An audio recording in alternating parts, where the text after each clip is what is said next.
Hey, Michael, how you doing today? Good. How are you? I'm excellent. Thank you so much for joining me. Cool. Well, I know today we're talking about the big Star Trek The Cruise 2. Can you tell us a bit about The Cruise? This is exciting for Star Trek fans.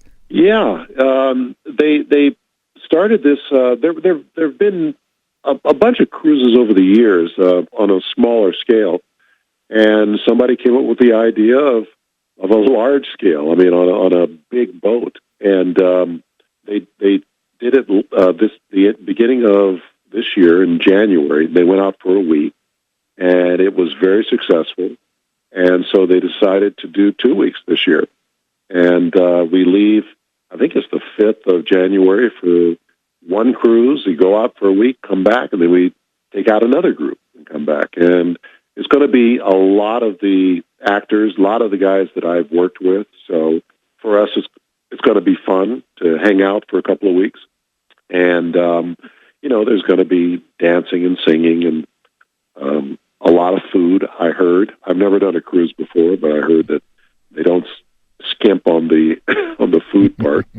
And it's all inclusive, and so the fans are going to be able to interact and go to the shows, and the actors are going to be doing some things. They're going to be, Brent's going to be singing, and there's going to be readings, and Denise Crosby and I are going to be doing a Mystery Science Theater 3000 type of show with one of the episodes from the from our original Next Generation.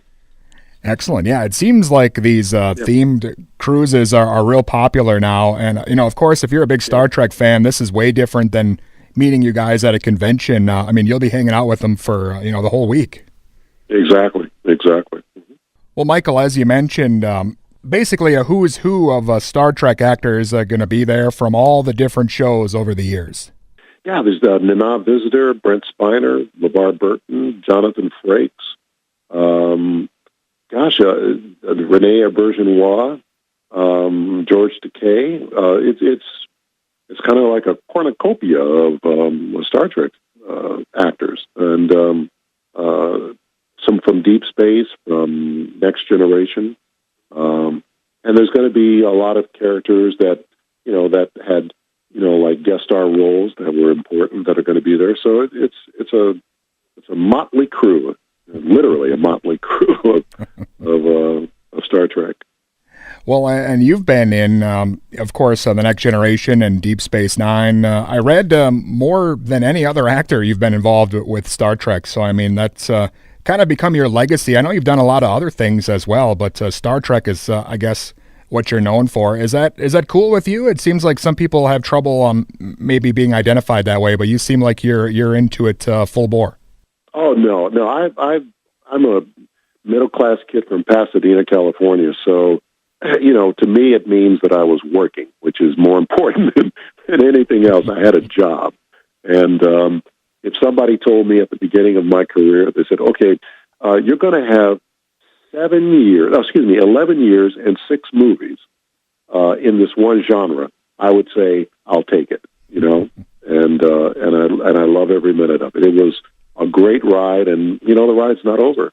So no, I don't have a problem with that, and like I said, if somebody typecast me as a science fiction, actor for 20 years, I'd say, you bet. Where do I sign? Well, yeah, you got the new Star Trek movies out and the new TV show. So, this franchise is more popular now than it's probably ever been. Yeah. Oh, yeah. It's amazing that it is. And for the Next Generation, we had a convention in Las Vegas, and it was everybody from the original. I think it was only Will Wheaton wasn't there, was the only guy, but it was the actors who did the most of the Next Generation. And, we had a room that was packed. I don't know how many people were in that room, but it was, 3,000 or 4,000 or something like that. I don't know. But, and just to see us on stage, it's crazy, So I'd say that it's amazing that after these many years, after 30 years, to be able to, that people still want to see us. I think that's something. It's I don't know what it means in the long run, but it is quite. I think I consider ourselves very fortunate.